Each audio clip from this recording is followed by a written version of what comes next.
اللہ اللہ اللہ اللہ اللہ اللہ اللہ اللہ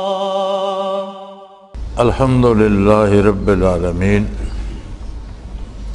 والصلاة والسلام علی حبیبہ محمد وآلہ وصحبہ اجمعین اعوذ باللہ من الشیطان الرجیم بسم اللہ الرحمن الرحیم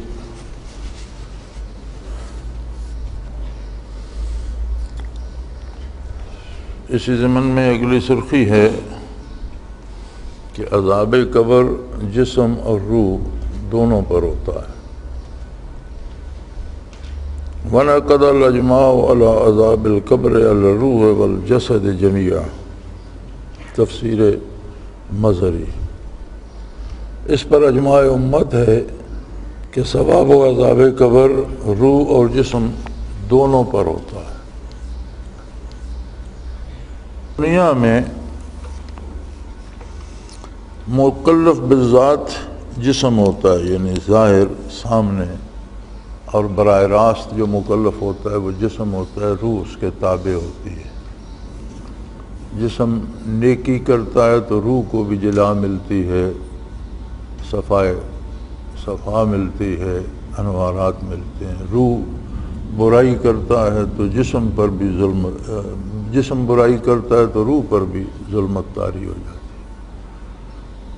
مرنے کے بعد مکلف بالذات روح ہو جاتی ہے، جسم اس کے تابع ہو جاتا ہے۔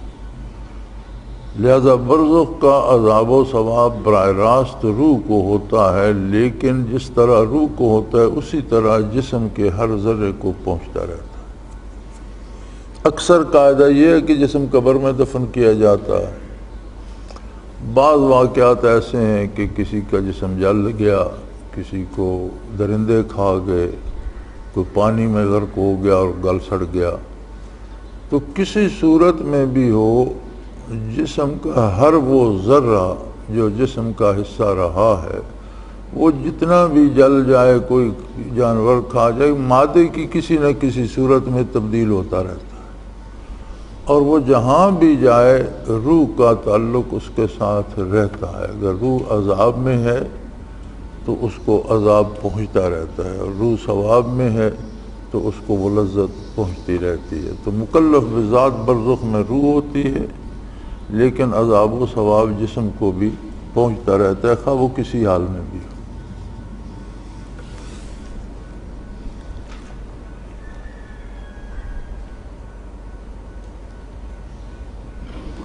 وقد دلت الاحادیث ما لا یخشى على عذاب القبر ولقد علیہ الاجماع السلف، اور بے شمار احادیث عذاب قبر پر دلالت کرتی ہیں، اور اس پر سلف صالحین کا اجماع ہے۔ الاول ان المیت حی فی قبری فیعذب وہذا هو مذہب اہل سنہ والجماعہ۔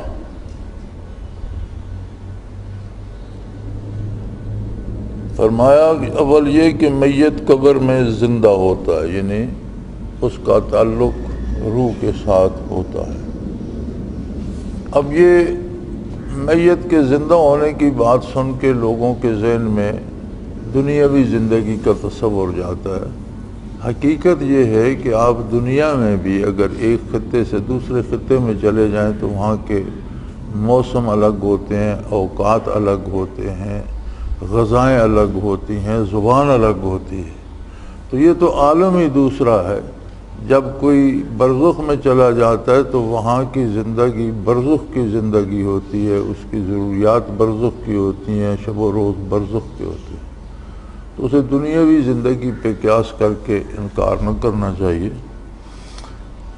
بلکہ میت زندہ ہوتا ہے فیعذب وہذا هو المذہب اہل سنت والجماعت، اور اسے عذاب و ثواب ہوتا ہے، اور یہی اہل سنت والجماعت کا مذہب ہے۔ یعنی اگر اجر ملتا ہے، سہولت ہوتی ہے تو بھی جسم کو بھی ہوتی ہے، اور عذاب ہوتا ہے تو بھی میت کو ہوتا ہے۔ الاول ان المیت حی فی قبری فیعذب وہذا هو مذہب اہل سنہ والجماعت، اول یہ کہ میت قبر میں زندہ ہوتا ہے اسے عذاب دیا جاتا ہے، یہ اہل سنت والجماعت کا مذہب ہے۔ احیاء الموتى فی قبورہم مسألۃ منکر و نکیر لہم وعذاب القبر للکافر والفاسق کل حق عندنا واتفق علیہ سلف الامہ۔ قبروں میں مردوں کا زندہ ہونا، منکر نکیر کا سوال ہونا، عذاب قبر کافر اور فاسق کے لیے ہونا سب حق ہے، اس پر سب سلف صالحین کا اتفاق ہے۔ ثواب و عذاب قبر چاہتے ہیں حیات کو، دکھ یا تکلیف یا آرام زندہ اور محسوس کرنے والے کے لیے ہے، جس میں حیات نہیں اسے نہ آرام ہے نہ تکلیف ہے، تو یہ چاہتے ہیں حیات کو۔ حیات چاہتی ہے تعلق روح کا بدن سے، اور زندگی جو ہے انسانی حیات جو ہے وہ تب ہوتی ہے جب روح کا تعلق بدن سے ہو، اور یہ چاہتا ہے عود روح الی الجسد کو۔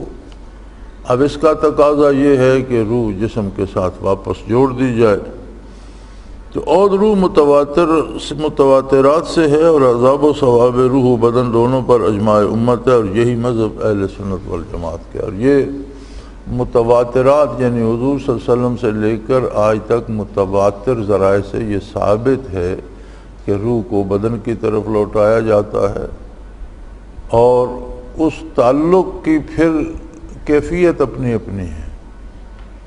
انبیاء کا تعلق ایسے ہی ہوتا ہے جیسے دنیا میں جتنا تعلق جس طرح بدن کا روح سے ہوتا ہے ویسے ہی ہوتا ہے۔ شہداء کا تعلق بھی زندگی کا ہوتا ہے، صالحین کا بھی مضبوط زندگی کا ہوتا ہے، عامت الناس کا بھی حیات کا ہوتا ہے، اگرچہ بدن گل سڑ جائے تو بھی ہر ذرا محسوس کرتا ہے۔ تو تعلق کی کیفیت میں فرق ہے، روح کا تعلق بدن سے ہوتا ہے، یہ اس پر اجماع امت ہے۔ سماع موتیٰ پر اجماع امت ہے، اور اس پر بھی اجماع امت ہے کہ قبروں والے سنتے ہیں، اس پر بھی امت میں اکابر میں کسی نے اختلاف نہیں کیا۔ حضور اکرم صلی اللہ علیہ وآلہ وسلم نے امت کو تعلیم دی کہ جب قبرستان سے گزریں تو کہیں السلام علیکم دار قوم مومنین، یعنی حضور کا حکم ہے، حدیث شریف میں موجود ہے کہ قبرستان سے مسلمانوں کے قبرستان سے گزریں تو انہیں السلام علیکم کہیں، اور کہیں السلام علیکم دار قوم مومنین، اے ایمان والی قوم کے گھر والوں تم سب کو اللہ کی سلامتی ہو۔ وَهَذَا خِطَابٌ لِمَنْ يَسْمَعُ وَيَعْقِلُ، تو فرمایا حضور نے جب اس خطاب کا حکم دیا تو مراد یہ ہے کہ جسے خطاب کیا جا رہا ہے وہ سنتا بھی ہے اور سمجھتا بھی ہے، ورنہ پتھر کو، درخت کو، دیوار کو تو کوئی سلام نہیں کہتا، اور نہ حضور نے حکم دیا ہے۔ تو خطاب اسی کو کیا جاتا ہے جو سن بھی رہا ہو اور سمجھ بھی رہا ہو۔ تو جب حضور نے حکم دیا تو هَذَا خِطَابٌ لِمَنْ يَسْمَعُ وَيَعْقِلُ وَلَوْلَا هَذَا الْخِطَابُ لَكَانُوا مَنْزِلَةَ خِطَابُ الْمَعْدُومِ والجماعت وسلف مجموعون على هذا والتواترات الآثار منهم بأن الميت يعرف بزيارات الحي له ويستبشر، ثم قال والخطاب والنداء لموجود يسمع ويخاطب ويعقل وجدون لم يسمع للسلم المراد۔ تفسیر ابن کثیر میں ہے کہ یہ خطاب سلام کہنا اس شخص کے لیے ہے جو سنتا ہو اور سمجھتا ہو، اگر ایسا نہ ہوتا تو منزلہ خطاب معدوم اور پتھر کے تھا۔ اگر میت سنتا نہیں سمجھتا نہیں تو پھر تو یہ سلام دینا ایسا جیسے کوئی پتھروں کو سلام دیتا پھرتا ہو، اور یہ محال ہے، کوئی پتھروں کو سلام نہیں دیتا۔ سماع موتیٰ پر سلف صالحین کا اجماع ہے، اور متواتر احادیث سے ثابت ہے کہ میت اس زندہ کو پہچانتا ہے جو اس کی زیارت کو جاتا ہے، اور خوش بھی ہوتا ہے۔ پھر ابن کثیر نے فرمایا یہ خطاب ایسے آدمی کے لیے ہوتا ہے جو سنتا ہے، سمجھتا ہے اور سلام کا جواب بھی دیتا ہے، خواہ سلام کہنے والا سنے یا نہ سنے، کیونکہ ہر مسلمان کو حکم ہے سلام کہنے کا، اور ہر مسلمان میں یہ قوت تو نہیں ہے کہ وہ ارواح سے کلام کر سکے، یہ تو اخص الخاص لوگوں کو نصیب ہوتی ہے۔ تو فرمایا سلام کہنے والا سنے یا نہ سنے، لیکن وہ اہل قبر جو ہیں وہ سنتے بھی ہیں اور اس کا جواب بھی دیتے ہیں۔ اگر وہ سنتے یا سمجھتے نہ ہوتے تو اس کا کوئی فائدہ نہیں، کوئی پتھروں کو دیواروں کو تو سلام نہیں کہتا۔ پھر ایک اور بات بڑی خوبصورت علامہ ابن کثیر نے نقل فرمائی کہ میت اس زندہ کو پہچانتا ہے جو اس کی قبر پہ جاتا ہے۔ اب پہچاننے سے مراد یہی ہے کہ زندگی میں اس کو جانتا تھا تبھی پہچانے گا، اور خوش بھی ہوتا ہے، اسے خوشی ہوتی ہے کہ یہ میرا حال پوچھنے کو آیا۔ تو اس زمن میں ضمناً ایک بات عرض کر دوں، حضرت جی رحمۃ اللہ تعالی علیہ کی قبر مبارک پر جانے کا بڑا شوق ہوتا ہے، ساتھیوں کو ہونا چاہیے بھی، ہمارے شیخ ہیں اور وہی اساس ہیں سارے فیض کی۔ لیکن جو بات حضرت نے ارشاد فرمائی وہ یہ ہے کہ جو زندگی میں مجھ سے ملتے تھے وہ میری قبر پر آئیں تو مجھے ان سے انس ہوتا ہے، اچھی بات ہے، لیکن جن کو میں جانتا نہیں ان کے آنے کا کیا فائدہ؟ انہیں اپنے شیخ سے فیض لینا ہے۔ جو زندگی میں مجھے جانتا تھا وہ بھی میرے پاس فیض لینے نہیں آئے گا، میں اپنی ذمہ داری پوری کر چکا ہوں، اب جن کی ذمہ داری ہے وہ کریں۔ ہم حضرت جی کے ساتھ ہوتے تھے اور 4-5 ساتھی ہوتے تھے اس زمانے میں، تو ایک بڑے اچھے ذمہ دار بھی تھے، گاؤں کے نمبردار بھی تھے، ہمارے ساتھ ذکر بھی کرتے تھے، ان 4-5 ساتھیوں میں تھے۔ ان کا کوئی کام نکل آیا، مجھے یاد نہیں، ہائی کورٹ میں تھا یا کہیں لاہور، انہیں کوئی کسی سلسلے میں جانا پڑا تو وہ گئے۔ تو واپس آئے تو میں حضرت جی کی خدمت میں موجود تھا، میرے سامنے انہوں نے بات کی کہ حضرت میں لاہور گیا تھا۔ تو میں نے کہا اب لاہور آیا ہوں تو داتا صاحب کے حاضری دیتا چلوں، تو میں داتا صاحب کی مزار پر گیا تو پہلے تو مجھے وہ قبر میں نظر نہیں آئے، پھر تھوڑی دیر ہوئی تو تشریف لے آئے، تو میں نے سلام عرض کیا، آپ کا سلام بھی دیا، بڑے خوش ہوئے، دعائیں دیں۔ تو میں نے عرض کیا کہ یہ لوگ تو باہر قبر کو اور مزار کو سجدے کر رہے ہیں اور کوئی دیواروں کو بوسے دے رہا ہے، اور یہ تو شرک و بت پرستی ہو رہی ہے، حضرت آپ نے منع نہیں کرتے؟ تو کہنے لگے، انہوں نے فرمایا کہ میں تو اکثر اپنے آخری منازل میں رہتا ہوں، قبر کی طرف متوجہ ہی کم ہوتا ہوں، اس لیے کہ یہاں یہ جو کچھ حرکات کرتے ہیں اس سے تکلیف ہوتی ہے، اور حق یہ ہے کہ جب ہم دنیا میں تھے ہم نے توحید کی تبلیغ کی، لوگوں کو شرک و بت پرستی سے منع کیا، مرنے کے بعد ہم مکلف نہیں رہے تبلیغ کر، اب یہ تم لوگوں کو کام ہے، ان کو روکو، یہ میری ذمہ داری نہیں ہے کہ میں ان زندوں کو تبلیغ کرتا پھروں، میں اپنا وقت پورا کر کے آیا ہوں، اب یہ تم لوگوں کا کام ہے، جو مجھے کہہ رہے ہو یہ تمہارا کام ہے، ان کو منع کرو۔ تو انہیں بات کی سمجھ نہیں آئی، بیچارے ذمہ دار تھے، کاشتکار تھے، پڑھے لکھے نہیں تھے، لیکن حضرت کے ساتھ رہتے تھے، مراقبات تھے، کلام بالارواح ہوتی تھی۔ تو حضرت نے فرمایا بڑا سادہ سا مسئلہ ہے، انہوں نے بالکل ٹھیک فرمایا، جو دنیا سے گزر گیا وہ تو اس بات کا مکلف نہیں ہے کہ دنیا والوں کو تبلیغ کرتا پھرے، اب تو وہی زندوں کا کام ہے جو پیچھے رہ گئے۔ اس سے ثابت ہوا کہ قبر سے مراد یہی گڑھا ہے۔ اب پچھلے دنوں ایک فتنہ اٹھا تھا کہ جب عذاب و ثواب قبر کا انکار ممکن نہ رہا تو یار لوگوں نے ایک اور لطیفہ چھوڑا، جی قبر سے مراد علیین یا سجین ہے، عالم برزخ میں جو ہے وہ مراد ہے۔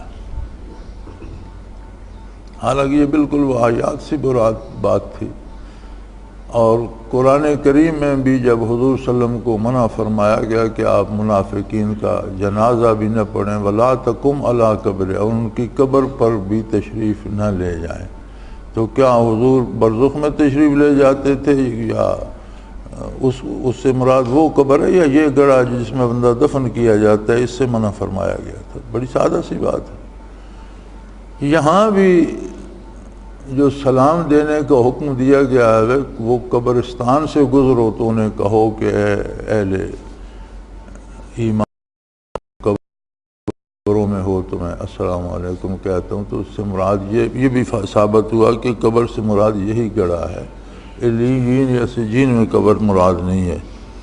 اسی میں عذاب ہوتا ہے، بدن اسی گڑھے میں۔ ہاں یہ برزخ کا حصہ ہے، جیسے انسان دنیا میں آباد ہے مگر زمین کے کسی حصہ میں آباد ہوتا ہے، اسی طرح میت برزخ میں ہے مگر کسی حصہ میں وہ حصہ قبر ہے جس میں مدفون ہے۔ اگر قبر سے عالم برزخ مراد نہ لیا جائے تو یہ گڑھا مراد ہو تو کئی حدیثوں کی تکذیب لازم آئے گی، جیسے مثلا جس میت کو درندے کھا گئے، پانی میں ڈوب گیا، آگ میں جل گیا، تو اس کی قبر کہاں؟ بس قبر کے ایسے معنی عام لیے جائیں جس سے تمام افراد شامل ہوں۔ نیز رسول کریم صلی اللہ علیہ وسلم نے شب معراج میں کسی کو خونی نہر میں معذب پایا، کسی کو تنور وغیرہ میں، حالانکہ وہ قبر نہ تھی۔ یہ اعتراض کیا گیا ہے، میں پہلے بھی عرض کر چکا ہوں کہ اس طرح کا اعتراض حضرت جواب میں فرماتے ہیں، علامہ ابن حجر فرماتے ہیں انما اضیف العذاب الى القبر لکون معظمۃ یقع فی لکون الغالب الی الموت ان یکبروا۔ عذاب قبر کی نسبت کی طرف بوجہ اکثریت کے کی گئی ہے، یعنی یہ جو فرمایا گیا ہے یہ اکثر ہوتا ہے کہ بندہ قبر میں دفن ہوتا ہے، اور شاذ ہوتا ہے کہ کوئی جل گیا یا درندے کھا گئی یا قبر جس کی نہ بن سکی وہ کم ہوتا ہے۔ اکثر قانون یہ ہے کہ بندے کو قبر میں دفن کیا جاتا ہے۔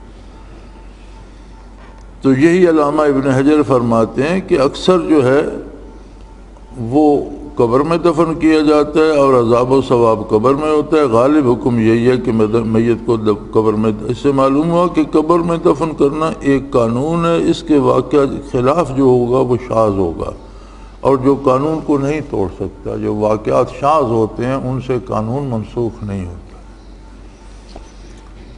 ہندو سکھ وغیرہ جلا دیتے ہیں، لیکن جلانے سے بھی اجزاء بدن جل کر بھی مادے کی کسی نہ کسی صورت میں رہ جاتے ہیں، مادہ تو ختم نہیں نہ ہوتا، تو وہ جو ذرات بدن کا حصہ تھے انہیں عذاب ہوتا رہتا ہے۔ ہمیں ایک دفعہ اتفاق ہوا، یہ ساتھ ایک گاؤں ہے نورپور، یہاں اکثریت سکھوں کی تھی، کچھ تھوڑے سے ہندو تھے، کوئی میرا خیال ہے 2 گھر مسلمان کاشتکاروں کے تھے، اور باقی کچھ نائی موچی اس طرح کے لوگ جو تھے، کمہار کوئی اس طرح کے لوگ مسلمان تھے، کچھ جلاؤں کا ایک آدھ گھر تھا، یعنی کمی مسلمان تھے، باقی گاؤں بیسیکلی سکھوں کا تھا، تھوڑے سے اس میں ہندو بھی تھے۔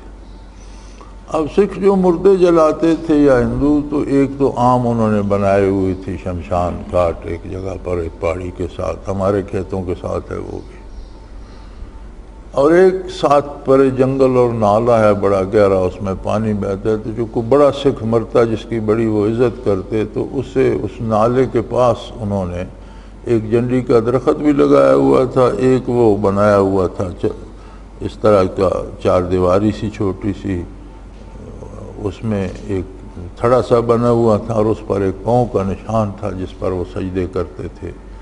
یہ ان کے بعض عبادت خانوں میں بھی میں نے دیکھا ہے کہ ایک چورس یا سیمنٹ کا بنا کے اس پر پاؤں کا نشان، پتہ نہیں اس سے کیا ان کی مراد ہوتی تھی، کسی دیوی کا پاؤں بناتے تھے اس پر سجدے کرتے، تو وہ پاؤں بھی وہاں بنا ہوا تھا، اور اس کے گردا گرد جو بڑے اہم قسم کے ان کے سردار ہوتے ان کو جلاتے تھے۔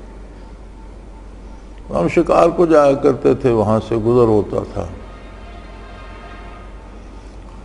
تو ایک مرتبہ ہم وہاں سے گزرے تو ویسے ہی مجھے خیال آ گیا، تو میں نے کہا یار، خدا بخش مرحوم بھائی بھی ساتھ تھے، تو میں نے کہا یار آجی اس سے پوچھو تو صحیح، سردار صاحب جو جہاں جلاتے تھے مٹی کا پتھروں کا ایک اس طرح ڈھیر سا بنا دیتے، تو کئی ڈھیر بنے ہوئے، تو میں نے کہا اس سے پوچھو تو صحیح کہ اس نے برزخ کو کیسا پایا۔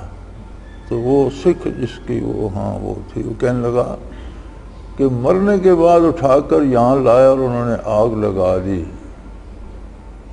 وہ آگ دن بدن تیز ہی ہوتی گئی، وہ ختم نہیں ہوئی، بھڑک رہی ہے، بھڑکتی جا رہی۔ تو وہ اس کا جو عذاب تھا وہ اسے کہیں ہو رہا ہے۔ تو وہاں ان کی اس پر بڑے جن بڑے رہتے تھے اور لوگوں کو تنگ کرتے تھے، جو بھی اسے گزرتا اسے پریشان کرتے۔ بڑے لوگوں نے شکایت کی کہ آپ یہاں سے روز آتے ہیں اور یہ جن ہمیں بڑا تنگ کرتے ہیں، کہ بھائی کوئی دیر سویر گزرتا تو اسے ڈراتے ہو۔ ایک روز گئے تو میں نے کہا یار یہ کیا کریں ان کا، تو میں نے دوست 4-5 ساتھ تھے، میں نے کہا یہ بندوقیں اٹھو تم آگے چلو، میں ان سے بات کر کے آتا ہوں۔ تو میں نے وہ جب ساتھی چلے گئے تو میں نے کہا جنوں سے کہ بھئی اپنے بیوی بچوں کو الگ لے جاؤ، مجھے چھوٹا پیشاب آیا اور مجھے پیشاب کرنا ہے، تو پھر کہو کہ ہماری بے پردگی ہو گئی تو یہاں سے الگ ہو جاؤ۔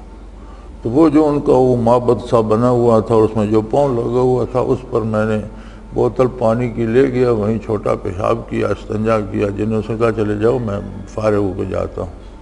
اس کے بعد وہاں کوئی جن نظر شاید غصہ کر گئے، ناراض ہو کے چھوڑ کے چلے گئے، پھر آج تک وہاں سے جنوں کی شکایت نہیں آئی۔ تو عذاب ہر حال میں ہوتا ہے، یا جسے ثواب ہونا ہو اگر اسے کوئی جلا بھی دے تو بظاہر بدن جلتا ہے، لیکن در حقیقت اس میں اسے راحت محسوس ہوتی ہے، اللہ قادر ہے اور اس کے لیے اس میں وہ جنت کی ہوائیں اور خنکی پیدا کر دیتا ہے۔ یہ تو ہے ممکن ہے کسی شہید کو بھی کسی نے جلا دیا ہو، یا کسی مکان میں ایسے میں گر گیا ہو جہاں آگ لگی ہوئی ہے وہ بھی جل گیا ہو، لیکن نتائج بدل جاتے ہیں، ہر ایک کے ایمان کے مطابق اس کے ساتھ سلوک ہوتا ہے، نتائج اس طرح ہوتے ہیں۔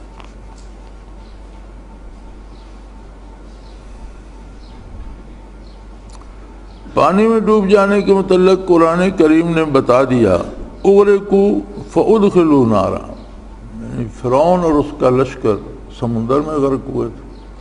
قرآن نے بتا دیا اغرقوا فادخلوا نارا، غرق تو پانی میں ہوئے لیکن آگ میں داخل ہو گئے۔ ڈوب جانے والے کو بھی عذاب و ثواب اللہ قادر دیتا ہے۔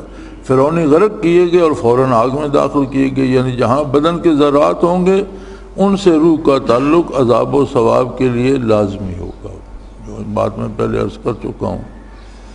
آگ میں جل جانے کے متعلق بخاری شریف میں صاحب وصیت کا واقعہ موجود ہے۔ ایک شخص نے بخاری شریف میں واقعہ موجود ہے کہ ایک شخص نے وصیت کی کہ میں مر جاؤں تو مجھے جلا دینا، اور جلانے کے بعد میری خاک کو بہت دور تک اڑا دینا جہاں تک بکھیر سکو، اور پانی میں کچھ پھینک دینا، کچھ ہوا میں اڑا دینا۔ تو جس نے وصیت کی تھی کہ میرے جسم کو جلا دیا جائے، راکھ کو پانی میں پھینک دی جائے، کچھ ہوا میں اڑا دی جائے وغیرہ وغیرہ، یعنی اس نے کہا تھا کہ جتنا ممکن ہو سکے اتنے دور بکھیر دو، کو دریا میں پھینک دو، کو ہوا میں اڑا دو، کو پہاڑوں پہ پھینک دو۔ تو جب وہ یہ سب کر چکے اللہ تعالیٰ نے اجزاء کو زندہ کیا۔ سوال کیا بخاری شریف میں موجود ہے کہ وہ اجزاء سارے اللہ کریم کے حکم سے اکٹھے ہو کے وہ زندہ ہو گیا، اور حکم کے پوچھا گیا کہ یہ ہیلہ تو نے کیوں کیا؟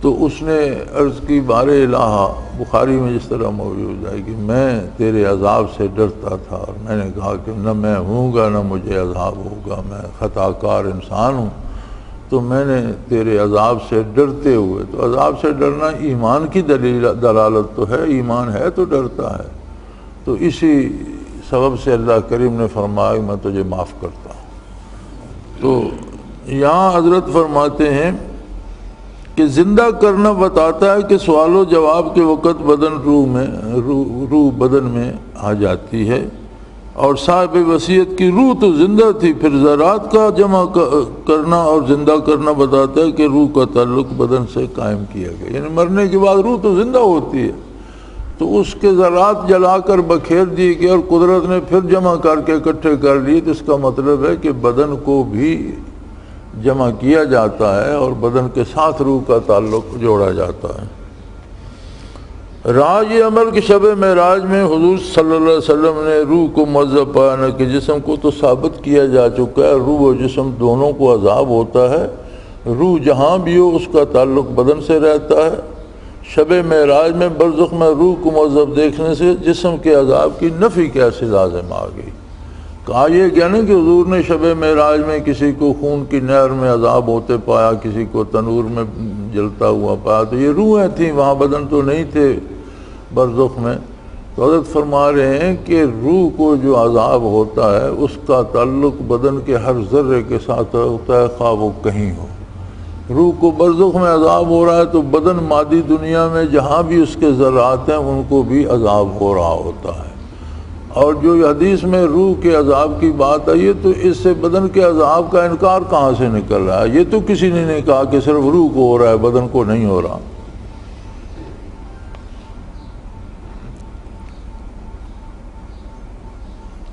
اگر بدن کو عذاب نہ ہوتا تو روح کی حاجت تو اعادہ روح کی حاجت نہ تھی۔ اگر بدن کو عذاب نہ ہوتا تو پھر سوال و جواب کے وقت روح کو بدن کے ساتھ متعلق کرنے کی کیا ضرورت تھی؟ پھر صرف روح سے ہی سوال ہو جاتے، بدن تو مرنے کے بعد ختم ہو گیا، تو پھر سوال و جواب صرف روح سے ہی ہو جاتے۔ اور یہ کہ قبر سے گڑا مراد ہے، ورنہ تعاد الروح الی الجسد بے فائدہ ہے۔ اور قبر سے مراد یہی گڑھا ہے جس میں جسم کو دفن کیا جاتا ہے، ورنہ تعاد الروح الی الجسد، تو پھر تعاد الروح الی الجسد قبر ہی کی طرف ہوتا ہے، چونکہ جسم تو قبر میں ہے۔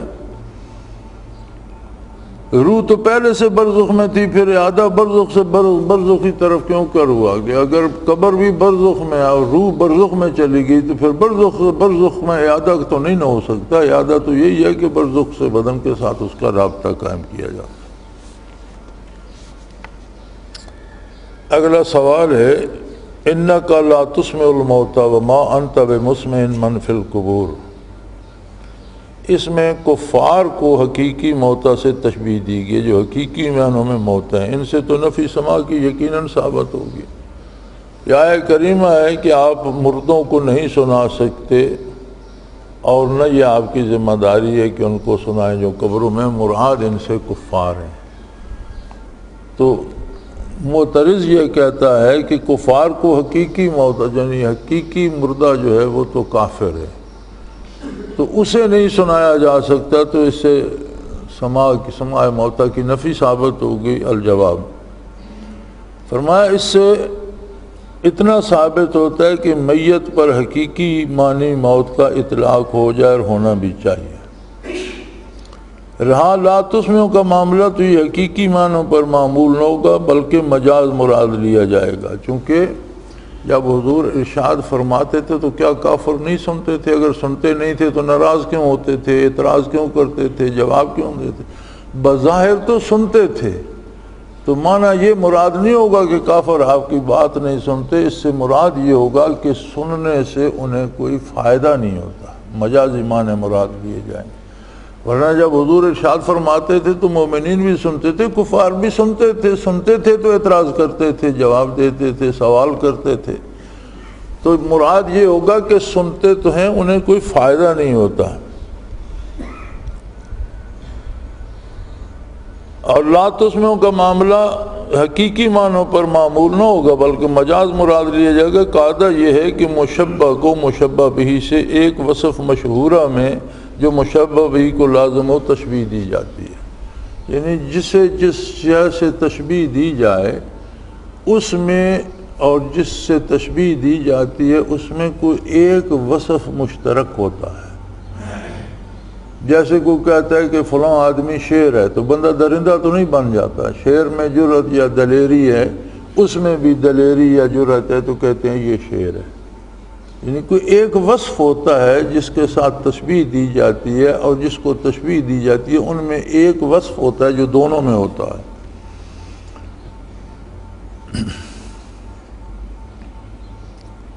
تشبیہ کی حقیقت یہ ہے اشتراک الشیئین فی وصف هو لازم لعہدہما ومشہور بہ۔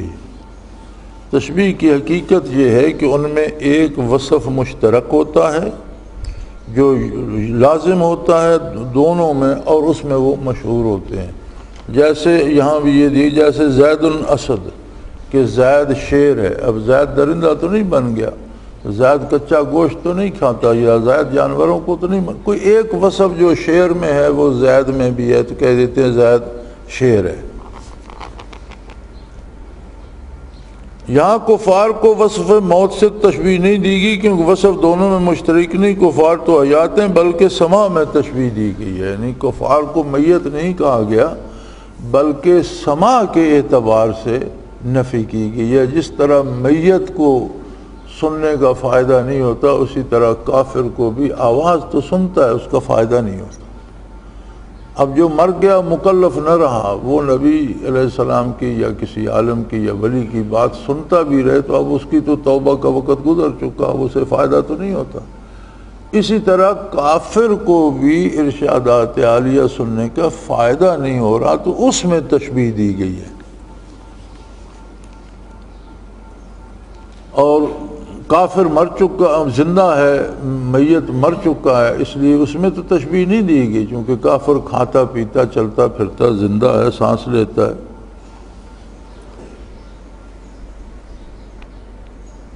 کیونکہ وصف دونوں میں نہیں، کفار حیات ہیں بلکہ سما میں تشبیہ دی گئی ہے۔ سما میں دونوں شریک ہیں لیکن سما سے مراد مطلق سما نہیں ہو سکتا کیوں اس وصف میں دونوں مشترک نہیں۔ کفار کان رکھتے تھے، خوب سنتے تھے، پھر مطلق سما کی نفی کیسے مراد ہو سکتی ہے؟ یہاں اطلاق مطلق علی المقید ہے، یعنی سما نافع۔ مطلق علی المقید ہوتا ہے کہ وہ کسی ایک خاص حصے پر اس کا مقید ہے جو متعین کر دیا گیا، تو یہاں سما مطلق ہے لیکن اس کا وہ حصہ مراد ہے جس سے سن کر فائدہ بھی ہوتا ہے، بندہ اس پر عمل کر سکتا ہے۔ تو میت اس حد سے گزر گیا کہ وہ سن کر عمل نہیں کر سکتا، اسی طرح کافر سنتا تو ہے لیکن عمل نہیں کرتا، تو وہ ایک جو وصف ہے دونوں میں مشترک ہے، اس لیے تشبیہ دے گی۔ بس آیت متذکر ابالہ میں یہ بتایا گیا ہے کہ جس طرح انبیاء کی تبلیغ کا مردوں کو فائدہ نہیں پہنچتا اسی طرح تبلیغ کفار کو بھی فائدہ نہیں دیتی کیونکہ وہ معطل قلوب ہیں، ان کے بھی دل مر چکے ہیں، کافر کے بھی۔ ثابت ہوا کہ یہاں مطلق کی نفی نہیں ہو رہی بل اس سما کی نفی ہو رہی ہے جو انسان کے لیے مفید ثابت ہوا ہو، اور یہی وصف ان میں مشترک ہے۔ بعض لوگ کہتے ہیں کہ یہاں اسماء کی نفی ہے، سما کی نہیں۔ اس بنیاد پر بعض جدید مفسرین قرآن جو فی الحقیقت مورخین قرآن ہیں فرماتے ہیں کہ اپنی طرف سے تو تفسیر لکھنے کی کوشش کی لیکن قرآن میں تحریف کرنے کے مرتکب ہوئے۔ جو فن تعریف کتاب الہی میں اہل کتاب اور دیگر مورخین حضرات سے بھی سبقت لے گئے، اور یہ مسلمانوں نے جو تحریف کی ہے اللہ کی کتاب میں، یہ یہود اور نصارہ جو کفار تعریف کرتے ہیں، چونکہ الفاظ قرآن کو تو کوئی بگاڑ نہیں سکتا، تو تفسیر اور توضیح میں مختلف معنی اور مختلف گرامر، تو فرمایا یہ ان سے بھی بدتر نکلے کہ ان کے نام کے ساتھ مسلمان تو ہے، جو سنتا ہے وہ سمجھتا ہے کہ یہ مسلمان نے لکھی ہے، صحیح ہے۔ یہ نقطہ نکالتے ہیں کہ سما متابع سے اسماء کا اور متابع تابع ہوتا ہے اپنے متابع کا جو اصل ہے، اور فرع اپنے اصل کے مخالف نہیں ہوتا۔ یہ کہتے ہیں کہ سما جو ہے اس سے مراد اسماء ہے، اسماء بھی ہوتا ہے وہ سننا جو نافع ہو، اور متابع تابع ہوتا ہے اپنے متابع کا، اور یہ جو سننے والا ہے یہ تابع ہوگا اس اصل کے سننے کے۔ تو حضرت فرماتے ہیں کہ سما کو اسماء کا متابع بنانا ہی غلط ہے۔ حقیقت یہ ہے کہ از قبیل ترتب احد الفعلین علی الآخر میں غیر تاثیر ہے، یعنی کسی فعل کی ترتیب کسی دوسرے پر رکھنا اور اس میں یہ غیر مؤثر ہے، یہ اس طرح نہیں ہو سکتا۔ جیسے اسمیت فلم یسمع یا حاضی فلم یہتد، یہ افعال ترتب احد الفعلین علی الآخر ہیں۔ جیسے بندے نے کہا میں نے سنا غیر آسما لیکن مجھے اس کا کوئی اثر نہیں ہوا۔ جواب ثانی، افعال انسانی دو قسم کے ہیں، عادیہ طبیعہ یعنی بطور عادت، اور خرق عادت۔ انسانی افعال دو قسم کے، ایک امور عادیہ ہیں جس میں ہر انسان وہ کام کر لیتا ہے، ایک خرق عادتیں، یعنی عادت سے بالا تر، جو عام آدمی نہیں کر سکتا، مخصوص لوگوں میں کوئی خاص قوت ہوتی ہے وہ کرتے ہیں۔ قسم ثانی کے افعال کا صدور انسان سے خواہ اپنے اختیار سے ہو جائے، ان کی نسبت انسان کی طرف نہیں کی جاتی۔ اب جو خرق عادت ہے یا کرامت ہے، وہ کسی کی خواہش پر بھی اس کا اظہار ہو جائے تو یہ نہیں کہا جاتا کہ یہ اس کا فعل ہے، اس کی نسبت اللہ کی طرف ہوتی ہے۔ جتنے امور خرق عادت ہیں یا کرامت ہیں یا جو نبی کا معجزہ ہوتا ہے، اس کی نسبت اللہ کی طرف ہوتی ہے کہ یہ فعل اللہ کا ہے،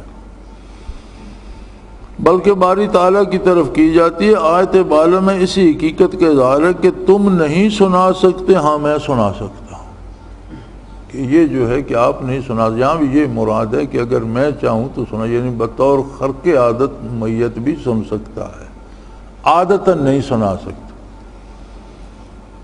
وَلَٰكِنَّ اللَّهَ يَسْمَعُ مَن يَشَاءُ وَمَا رَمَيْتَ إِذْ رَمَيْتَ وَلَٰكِنَّ اللَّهَ رَمَىٰ، یعنی آپ نہیں سنا سکتے، اللہ جسے چاہے سنا سکتے۔ یہ جیسے بدر میں مٹھی بھر ریت حضور صلی اللہ علیہ وسلم نے پھینکی جو ہر کافر کی آنکھ میں ذرات پہنچے، لیکن قرآن کریم میں آیا وَمَا رَمَيْتَ، آپ نے ریت نہیں پھینکی، اِذْ رَمَيْتَ، جب آپ نے پھینکی تو آپ نے نہیں پھینکی، وَلَٰكِنَّ اللَّهَ رَمَىٰ، یہ تو اللہ نے پھینکی۔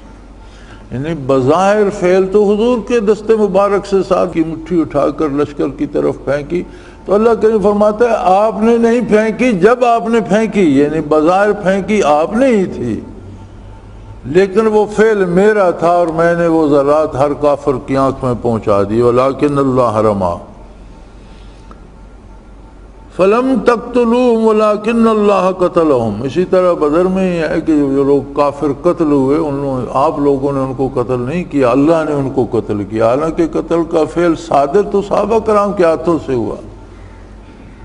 اس طرح اولیاء اللہ جو برزخ والوں سے کلام کرتے ہیں وہ بھی خرق عادت ہے، خرق عادت کے طور پر ہوتی ہے، امور عادیہ نہیں، یعنی آپ امور عادیہ سمجھ کر انکار کیے جا رہے ہیں اور وہ بات خرق عادت کے طور پر ہوتی ہے، اس کا انکار ممکن نہیں۔ اگلا سوال ہے،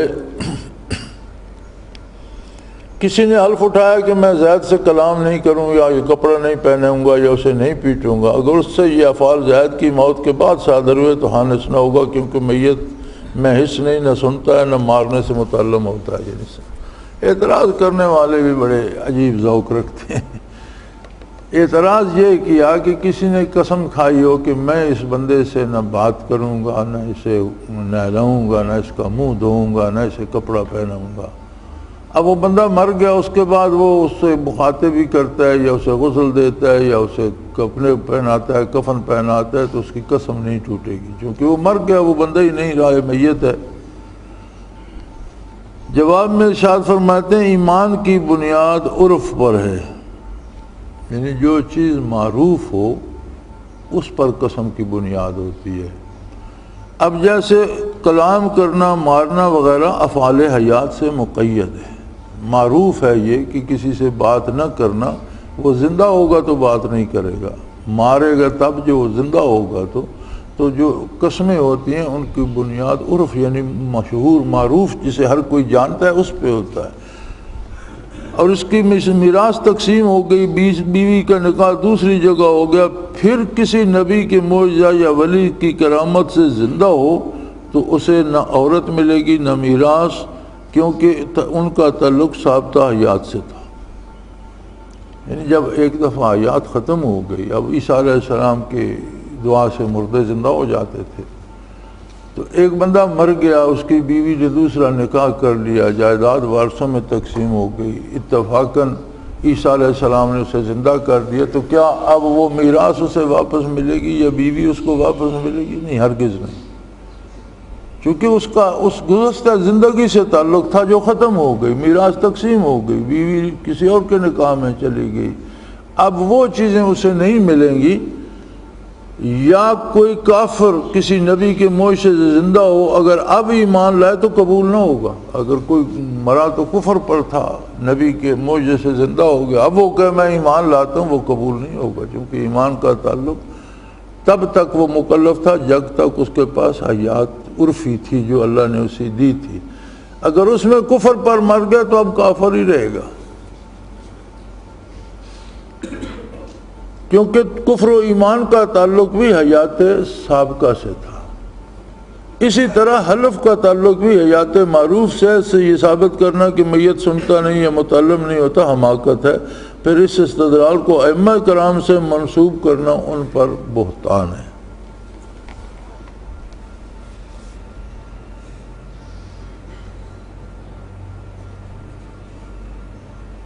وَأَمَّا أَئِمَّتُنَا فَهُمْ بَرِيئُونَ عَنْ إِنْكَارِ هَذَا الْأَمْرِ وَإِنَّمَا حَكَمُوا فِي الْحَلْفِ بِالضَّرْبِ وَالْكَلَامِ وَالدُّخُولِ عَلَيْهِ وَنَحْوِهَا بَعْدَ الْحِنْثِ عِنْدَ وُجُودِ هَذِهِ الْأَشْيَاءِ بِالْمَيِّتِ لِكَوْنِ الْأَسْمِيَانِ مُبَيِّنَةٌ عَلَى الْعُرْفِ وَالْعُرْفُ قَاضٍ أَنَّ هَذِهِ الْأُمُورَ يُرَادَ بِهَا ارْتِبَاطُهَا مَا دَامَ الْحَيَاةَ لَا بَعْدَ الْمَوْتِ فَالْكَلَامُ بِالْمَيِّتِ إِنْ كَانَ كَلَامًا حَقِيقِيًّا يوجد فيه الأسماء والأفهام لكن العرف يحكم بأن المراد بقوله لا أكلمك هو الكلام حالة حياته وكذا الإعلام مراد كان يتحقق في الميت لكن عرف قاضٍ على أن المراد في قوله لا ضربك ويضربه في حياته في حيا لا ميتا۔ شرح وقایا حاشیہ مولانا عبدالحق رحمۃ اللہ علیہ، اس میں وضاحت کی گئی ہے جہاں تک ہمارے ائمہ کرام کا تعلق ہے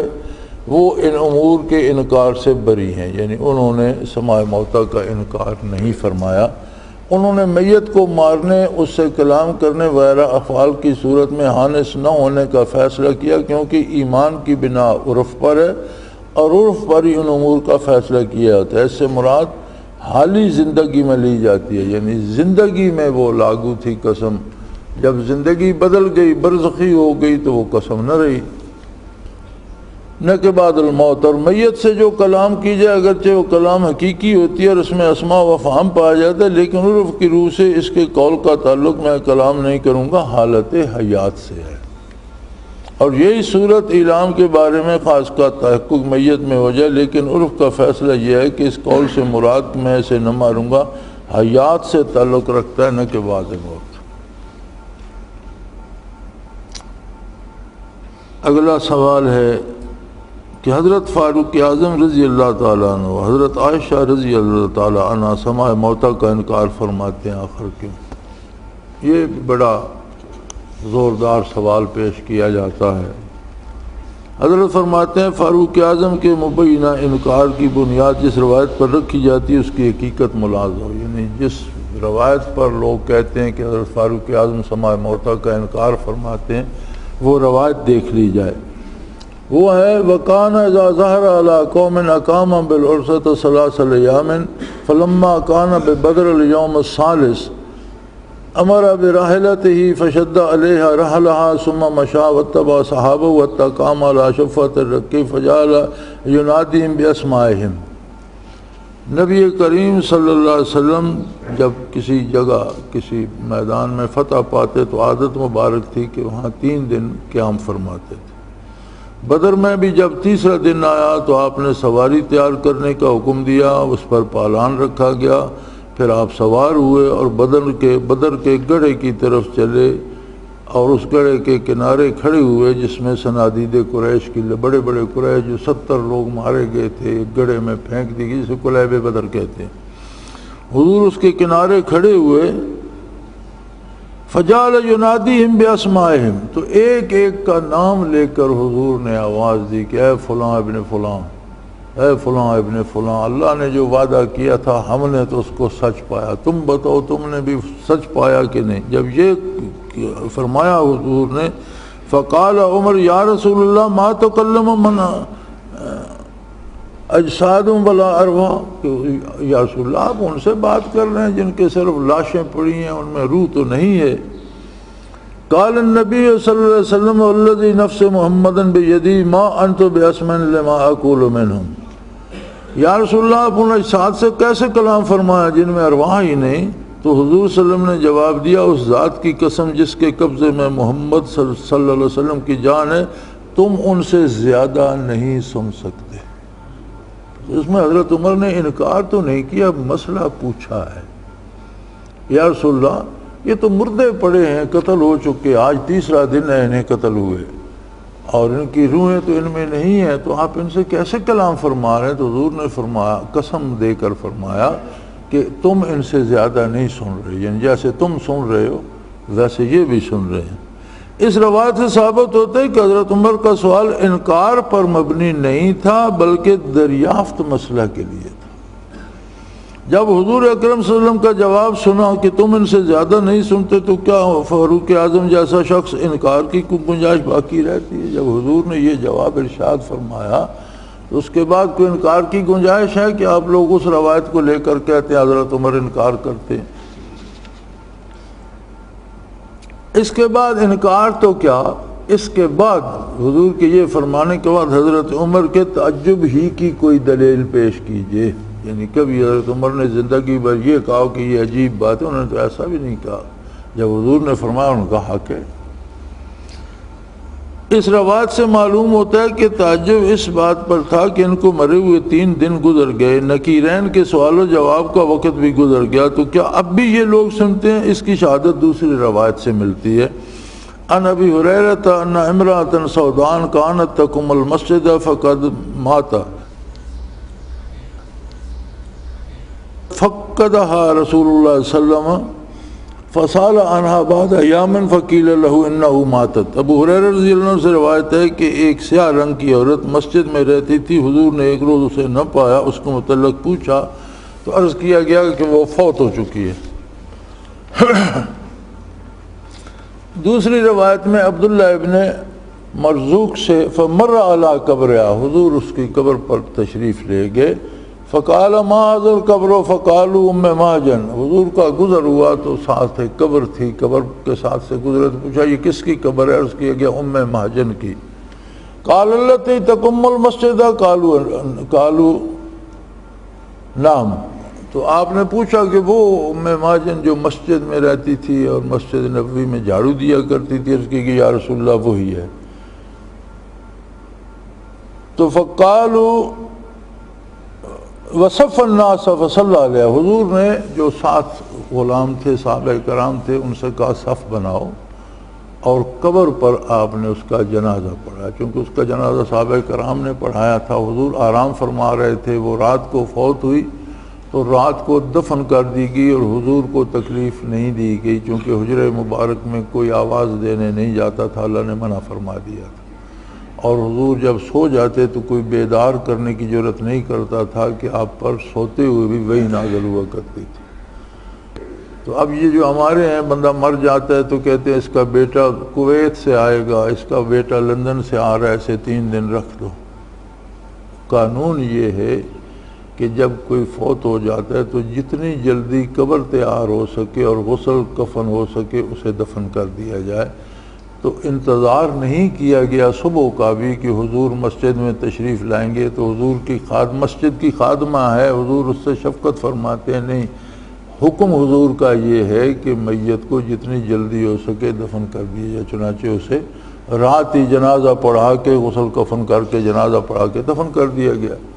تو حضور نے کئی روز بعد آپ نے دیکھا کہ وہ تو 2-3 دن سے نظر نہیں، تو آپ نے پوچھا تو عرض کیا یا رسول اللہ وہ فوت ہو گئی۔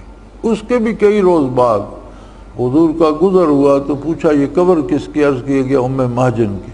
تو آپ نے فرمایا صف بناؤ، اس کا جنازہ پڑھیں گے۔ اب یہ حضور کا کرم تھا، آپ نے دوبارہ جنازہ قبر پر پڑھایا۔ تو میں نے یہ تشریح اس لیے کر دی ہے کہ اب ہمارے ہاں تو یہ رواج ہو گیا ہے نا کہ ہفتہ ہفتہ میت پڑھا رہے، فلاں آئے گا دیکھے گا۔ وہ جس نے 70 سال بعد، 80 سال بعد، 60 سال بعد فوت ہوا، 60 سال جو دیکھتا رہا ہے وہ مرے ہوئے کو دیکھ کر کیا کرے گا؟ فوت ہو گیا اسے اس کے گھر پہنچاؤ۔ جو یہی جھگڑا، یہ جو مولوی کھڑے ہو جاتے ہیں جنازہ پڑھ کے دعا مانگنے، دعا مانگنا تو جرم نہیں ہے۔ طریقہ یہ ہے کہ میت کا جنازہ پڑھو، فوراً میت کو قبر پر لے جاؤ، قبر میں دفن کرو، مٹی برابر کرو، پھر اس پر کھڑے ہو کر دعا پڑھو۔ یہ مسنون طریقہ ہے۔ اور جہاں حضور نے غائبانہ نماز جنازہ پڑھائی ہے اور شہداء کہیں دور تھے، شہید ہو گئے، ان کی میت نہیں تھی، حضور نے غائبانہ نماز جنازہ پڑھائی ہے، وہاں حضور نے بھی دعا فرمائی ہے جنازے کے بعد، چونکہ میت دفن نہیں کرنا تھا۔ تو یہ باتیں جو حضور کی سنت ہیں انہیں یہ کہنا کہ یہ معمولی بات ہے، یہ صحیح نہیں ہے، یہ معمولی نہیں، حضور کی ہر بات عظیم ہے اور ہر بات کا اتباع لازمی ہے نجات کے لیے، اور ہر بات سنت ہے، حضور کا ہر فعل سنت ہے۔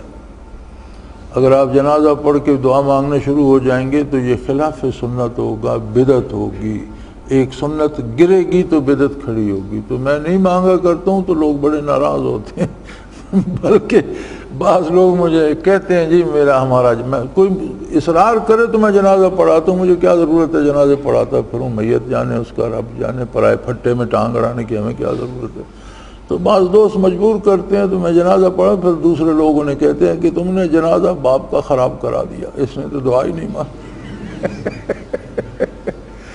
دعا مانگنے کی ضرورت وہاں ہے جہاں حضور نے مانگی ہے، جنازہ پڑھو، میت اٹھاؤ، قبر پر لے جاؤ، دفن کرو اور دفن کے بعد دعا مانگو، جس طرح حضور نے طریقہ سمجھایا اس طرح کرو۔ اب اسی کفر اسلام کے ایسے بنا لیا گیا ہے معیار کہ جنازے کے بعد دعا مانگتا ہے تو مسلمان ہے، نہیں مانگتا تو مسلمان نہیں ہے۔ تو حضور صلی اللہ علیہ وسلم نے جنازہ پڑھا اور پھر حضور نے قبر پر کھڑے ہو کر جہاں جنازہ پڑھایا ام ماجن سے سوال کیا تم نے کون سا عمل افضل پایا؟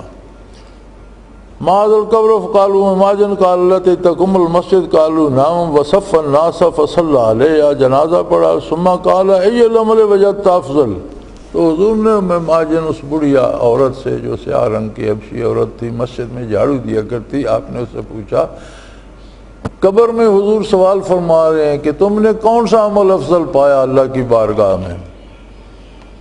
قالوا یا رسول اللہ اتسمع فقال ما انت بمسمع ان اجابۃ تقم المسجد۔ تو اس نے عرض کی یا رسول اللہ مسجد میں جھاڑو دینا سب سے افضل پایا میں نے، کیونکہ اس کا وہی کام تھا، وہی قبول ہو گیا۔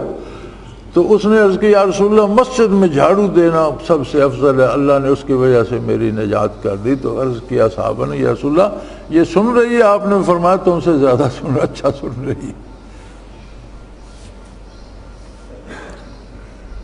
اس کا یہ ترجمہ بھی دیا گیا ہے کہ ابن مرزوق کی روایت میں کہ حضور اس کی قبر کے پاس سے گزرے، پوچھا یہ کس کی قبر ہے؟ عرض کیا ام ماجن کی۔ فرمایا جو مسجد میں رہتی تھی؟ عرض کیا جی ہاں۔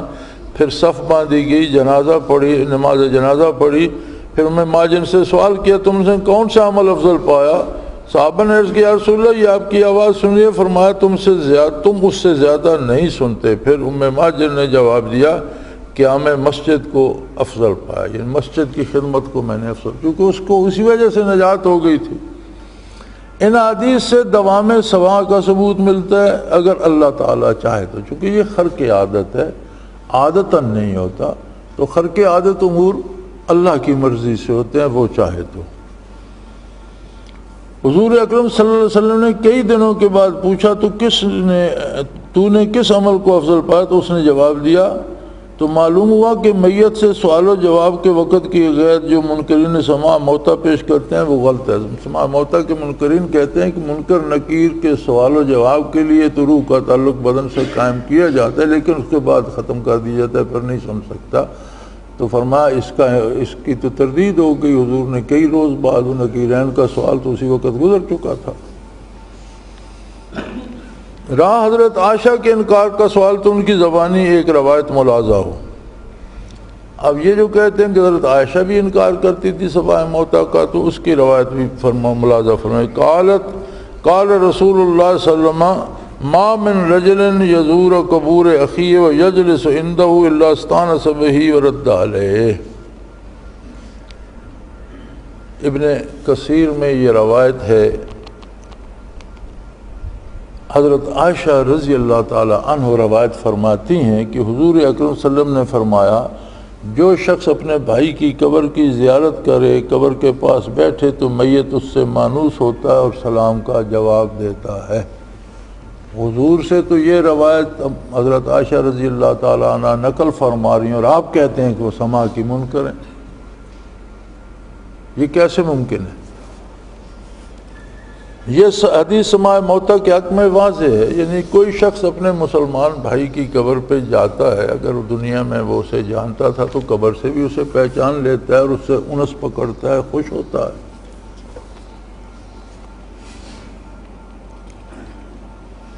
واضح ہے مگر منکرین اس پر جرح کرتے ہیں کہ یہ ضعیف ہے، لیکن جب اس کی شفاعت مرفوع حدیثیں موجود ہیں تو یہ کبھی ہو گئی۔ جو انکار کرتے ہیں وہ کہتے ہیں کہ اس میں بعض راوی جو ہیں وہ ضعیف ہیں، لیکن جب دوسری مرفوع حدیثیں، جن میں مرفوع وہ ہوتی ہے جس کا کوئی راوی ضعیف نہ ہو، حضور صلی اللہ علیہ وسلم تک بلا اس کے عذر کے پہنچے، تو فرمایا جب وہ حدیثیں اس کی تائید کرتی ہیں اور ایسی وہ مرفوع حدیثیں موجود ہیں تو پھر یہ بھی کبھی ہو گئی، پھر اس کا اگر راوی کمزور بھی ہے تو حدیث تو صحیح ہے۔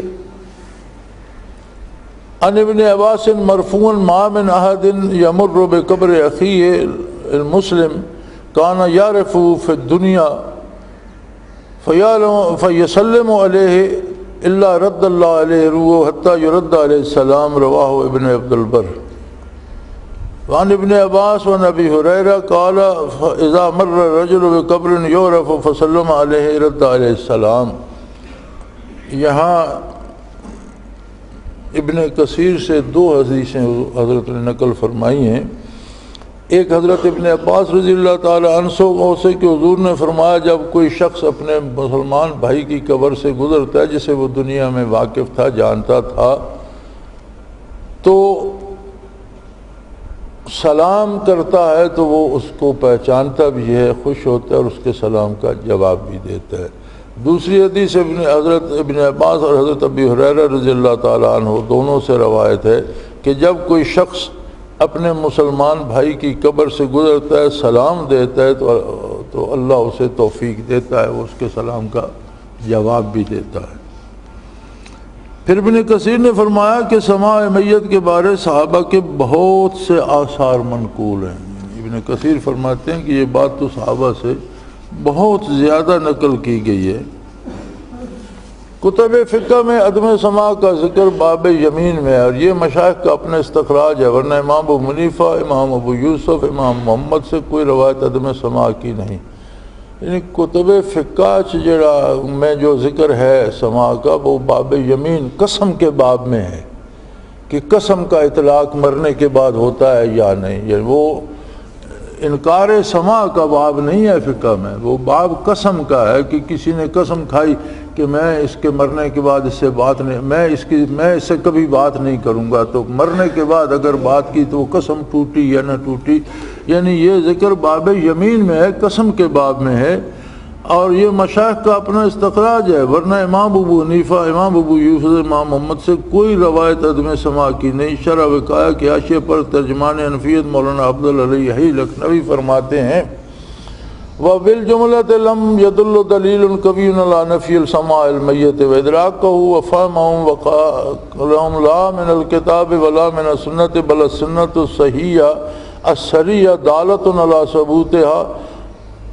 وَالْحَقُّ فِي هَذَا الْمَقَامِ أَنَّ هَذَا كَلْمَةٌ تَقْرِيرَاتِ الْمَشَائِخِ وَتَوْجِيهَاتِهِمْ وَتَكَلُّفَاتِهِمْ وَعِبْرَةٌ بِهَا حِينَ مُخَالَفَتِهَا لِلْأَحَادِيثِ الصَّحِيحَةِ وَآثَارِ الصَّحَابَةِ السَّرِيَّةِ۔ حاصل کلام یہ ہے کہ کوئی دلیل کفی نفی سماع میت پر یا نفی ادراک میت پر یا نفی فہم میت پر یا میت کے متعلم نہ ہونے پر نہ قرآن سے ثابت ہے نہ حدیث نبوی سے ثابت ہے، بلکہ حدیث صحیحہ تو سماع موتیٰ کے ثبوت پر دار ہے۔ اور حق یہ ہے کہ عدم سماع کی تمام تقریریں مشائخ کی ہیں، انہی کی توجیہات، انہی کے تکلفات باردہ ہیں، ان تقریرات کا کوئی اعتبار نہ ہوگا جب وہ حدیث صحیحہ اور صریح آثار صحابہ کے خلاف ہوں۔ قرآن مجید میں کوئی آیت موجود نہیں جس کو مدلول عدم سماع میت ہو۔ جو آیت قرآن عدم سماع کے میں ثبوت پیش کی جاتی ہے وہ تعویلات باطلہ کے ارتکاب کے سوا کچھ نہیں، یعنی اس کی غلط تعویلیں کر کے پیش کی جاتی ہے، ورنہ لازم آئے گا کہ حضور کا عقیدہ اور صحابہ کا عقیدہ خلاف قرآن والعیاذ باللہ۔ اگر قرآن کی آیت سے یہ مراد ہے تو پھر حضور مردے سے کلام کیوں فرما رہے ہیں، صحابہ کیوں بات کرتے ہیں مردے سے، تو وہ مراد نہیں، یہ تعویلات باطن ہیں۔ حضرت عزیر اصحاب کہف کے واقعہ سے عدم سماع ثابت کرنا غلطی ہے۔ پھر ایک اور بھی کہتے ہیں کہ حضرت عزیر 100 سال رہے اور انہیں سمجھ نہ آئی۔ اصحاب کہف 300 سال سے اوپر عرصہ رہے غار میں، اور اٹھے تو انہوں نے سمجھا کوئی دن بھر ہی گزرا ہے، تو انہیں اس 300 سال کے عرصے کی سمجھ نہ آئی۔ یہ یعنی مرنے کے بعد کسی کو کچھ پتہ نہیں ہوتا۔ فرماتے ہیں ان میں علم کی نفی مقصود ہے، سماع کی نفی مقصود نہیں۔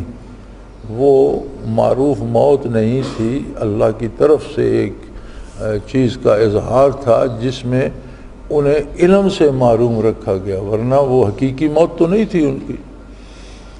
تو وہاں علم کی نفی مقصود ہے، سماع کی نفی مقصود نہیں ہے۔ عدم علم عدم سماع کو مستلزم نہیں، کسی چیز کا علم نہ ہونا اس بات کو لازم نہیں کہ وہ بات سنی ہی نہیں جا سکتی۔ تو یہ اس جگہ خاص طور پر یہ دونوں واقعات خاص ہیں، ایسا عام نہیں ہوتا۔ یہ بطور خرق عادتاً ایسا نہیں ہوتا۔ قدرت کی طرف سے یہ معجزہ مخلوق کو دکھایا گیا۔ اصحاب کہف کو 300 سال سے زیادہ عرصہ رکھا، ان 300 سال میں حالات بدلتے گئے، وہ مشرک بادشاہ مر گیا، وہ لوگ چلے گئے، وہ شہر اجڑ گئے، پھر اس کے بعد وہاں جو لوگ آباد ہوئے وہ اللہ پر یقین رکھتے تھے اور عیسائی تھے، عیسیٰ علیہ السلام کی تعلیمات کو مانتے تھے۔ ان کا جو بادشاہ بنا وہ بھی عیسائی تھا، دیندار تھا، اس وقت عیسائیت ہی اسلام تھا۔ تو ایک فتنہ پیدا ہو گیا انکار قیامت کا، اور اس فتنے نے بہت زور پکڑا۔ تو کوئی دلیل علماء کی سمجھ میں نہیں آ رہی تھی کہ اللہ کریم نے اصحاب کہف کو بیدار کر دیا۔ وہ اپنے عہد کا سکہ لے کر گئے کہ کوئی کھانا لے آئیں۔ جب شہر میں گئے تو نہ ان کی کوئی زبان سمجھتا تھا اس بندے، انہوں نے ایک ساتھی کو بھیجا، وہ دکاندار نے سکہ دیکھا تو انہوں نے کہا یہ حکومت تو 300 سال 350 سال پہلے گزری، یہ تو اس کا سکہ ہے۔ تو ایک شور پڑ گیا، پھر وہ بادشاہ تک بات گئی، پھر وہ اس کے ساتھ غار پر آئے۔ اس کے بعد اللہ کریم نے انہیں پنہا کر دیا، موت دے دی، برزخ میں چلے گئے۔ انہوں نے اوپر مسجد بنا دی، لیکن یہ دلیل ثابت ہو گئی کہ موت کے بعد زندگی ہے۔ یہ 300 سال 350 سال موت کی آغوش میں رہے، تو لوگوں نے اس مسئلے سے توبہ کر لی، اور انکار جو تھا بعد الحیات کا وہ ختم ہو گیا۔ یہ اللہ کی مرضی، اس کی منصوبہ بندی، اس نے 300 سال پہلے انہیں کہا۔ اسی طرح عزیر علیہ السلام کا واقعہ بھی خرق عادت ہے، اور اس میں عدم علم ہے کہ انہیں اس کے علم سے روک دیا گیا۔ اب یہ عام قاعدہ نہیں ہے کہ ہر مردہ سن نہیں سکتا، اور اس میں عدم مختاریت اور عدم الوہیت ہے، اور اس میں یہ ہے کہ اللہ مختار کل ہے۔ کوئی بندہ وہ ولی اللہ ہو یا نبی ہو، اس کی مختاریت میں شریک نہیں ہے، چونکہ کافر اہل باطل کو مختار کل اور مختار بذات سمجھتے تھے، اس لیے اس کی نفی کی گئی کہ جب کوئی اللہ کا مقرب ولی اس کی مختاریت میں شریک نہیں، اس کا کوئی نبی حضرت عزیر جیسا نبی اس کی مختاریت میں شریک نہیں، تو یہ پتھر کے گھڑے ہوئے بت کیسے شریک ہو سکتے ہیں؟ اس سے مراد وہ ہے نہ کہ سماع موتا۔ ان احادیث اور آثار صحابہ سے ظاہر ہے کہ صحابہ کا عقیدہ سماع موتا کے حق میں تھا۔ جمہور علماء کا بھی یہی عقیدہ تھا، جیسا فتح الباری کے حوالے سے بیان کیا جا چکا۔ فقہ کے ائمہ اربعہ کا مذہب بھی یہی ہے۔ مولانا عبدالعلی لکھنوی کی رائے میں اس سلسلہ میں قول فیصل کی حیثیت رکھتی ہے، اور یہ امر خصوصیت سے پیش نظر ہے کہ سماع موتا سے مراد اہل قبور اور اولیاء اللہ کو حاجت روا اور مشرق کشا سمجھنا نہیں۔ یہ بات حضور حضرت نے تنبیہ کے طور پر لکھی ہے کہ اگر میت سنتا ہے تو ولی اللہ کی قبر پر جا کر یہ سمجھنا کہ یہ میری بات سن کے میری حاجت پوری کر دے گا، یہ شرک ہے۔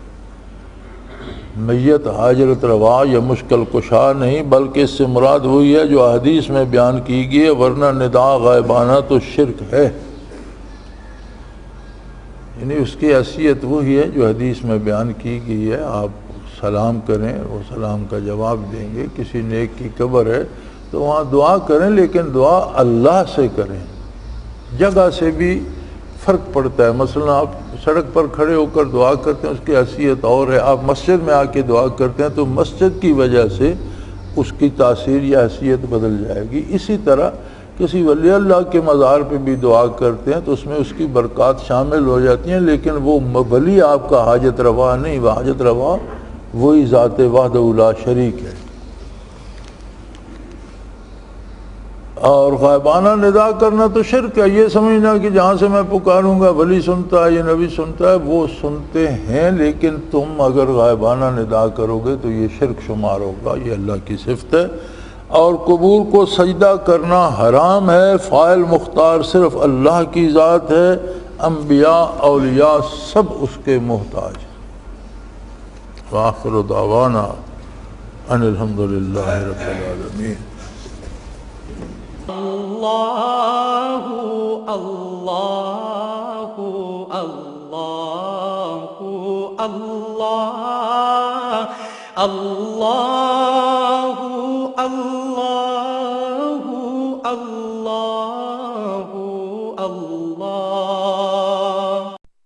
حضرت امیر محمد اکرم آوان مد ذلہ العالی دارالعرفان منارہ ضلع چکوال میں سالہ سال سے قرآن و حدیث کے اوپر خطابات کر رہے ہیں اور سلسلہ نقشبندیہ اویسیہ کے مطابق لوگوں کو ذکر الہی کی تربیت دے رہے ہیں۔ وہ قرآن پاک کی تفسیر ترتیب وار بیان کر رہے ہیں۔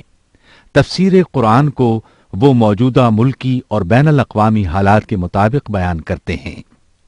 موٹر وے سے کلر کہار کے انٹرچینج سے نکلتے ہوئے، کلر کہار کی جھیل سے ہوتے ہوئے، میانی، بوچھال اور نور پور سے گزرتے ہوئے دارالعرفان منارہ پہنچ سکتے ہیں۔ حضرت امیر محمد اکرم آوان نے بچیوں اور بچوں کی دینی اور دنیاوی تعلیم کے لیے سقارہ اکیڈمی کے نام سے ایک درسگاہ بھی قائم کی ہے، جس کا افتتاح ملک پاکستان کے صدر جنرل محمد ضیاء الحق نے اپنے دست مبارک سے کیا تھا۔